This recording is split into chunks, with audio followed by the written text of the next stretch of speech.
안녕하세요. 코엔영 대표원장 손원상입니다. 눈가를 보면 나이를 알 수 있다는 말이 있죠.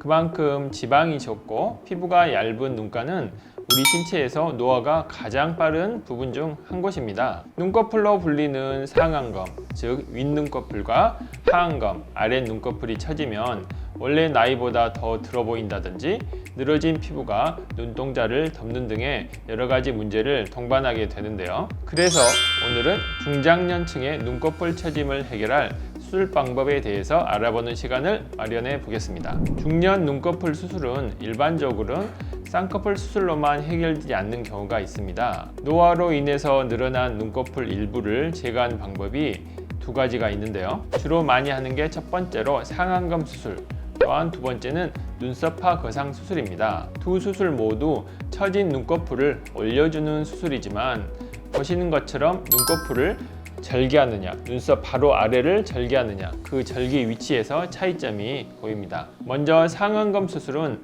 아래쪽 쌍꺼풀 쪽에 눈꺼풀을 절개 후에 처진 피부와 근육을 절제하고 적정량의 지방을 제거합니다. 그리고 눈 안쪽에 상안 거근을 찾아서 피부와 연결해서 꼼꼼한 봉합으로 완성이 되는데요. 안검마수 교정을 동시에 진행 가능하며 처진 피부와 눈꺼풀, 눈가 주름을 개선할 수 있는 장점이 있습니다. 그런데 간혹 주위에서 상안검을 하신 분들 보면 종종 무섭고 날카로운 인상을 받는 경우가 있죠.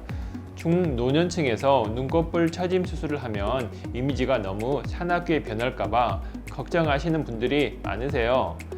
또렷하고 시원한 시야를 확보하기 위해서 피부와 지방, 근육의 절제가 이루어지지만 너무 많이 절제를 하게 되면 부자연스럽고 어색함이 남게 되기도 합니다. 일명 꼬막눈이라고 하죠. 또한 피부를 너무 많이 제거해서 주무실 때 눈이 좀 떠지시는 경우에 증상이 발생될 수도 있어요. 그렇기 때문에 경험이 많고 실력이 많은 의료 선생님을 만나는 것이 중요합니다. 피부가 너무 두껍다든지 지방이 많은 분들은 상안검보다는 눈썹파 거상이 더 적합할 수도 있습니다.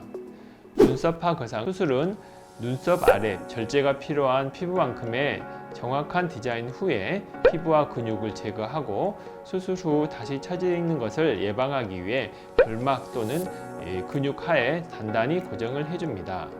이때 흉터가 눈에 띄지 않도록 세심한 봉합을 진행하는데요. 특히 눈썹파 거상은 눈꺼풀 쪽의 모양은 그대로 유지하면서 처진 피부만 자연스럽게 해결할 수가 있어서 본인의 눈을 그대로 유지하면서도 눈 위의 처짐만 해결하고 싶은 분들에게 효과적일 수가 있겠습니다. 하지만 눈 뜨는 힘이 약한 안검하수가 있다면 눈매 교정술이 필요한데요.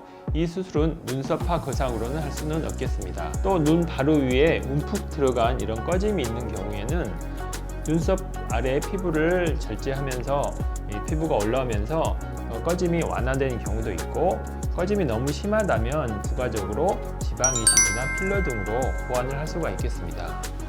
또 피부가 너무 얇은 사람, 단순히 눈이 처진 뿐만이 아니라 눈썹까지 같이 처진 경우도 눈썹파 거상을 했을 때 수술 후에 눈썹이 더 처진다든지 눈 사이 폭이 너무 좁아질 수가 있기 때문에 이때는 내시경 이마 거상을 통해서 처진 눈썹과 눈을 같이 끌어올리는 것이 효과적입니다. 연령과 눈으로 보기에 눈 처진 상태가 비슷하게 보이셔도 피부 두께나 근육의 힘 등은 개개인마다 다 다를 수밖에 없습니다.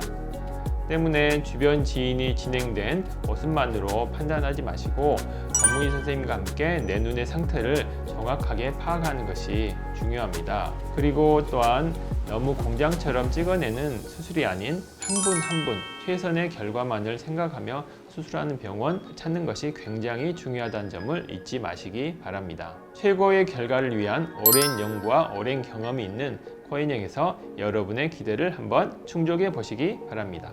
지금까지 코엔영 대표원장 손원상이었습니다.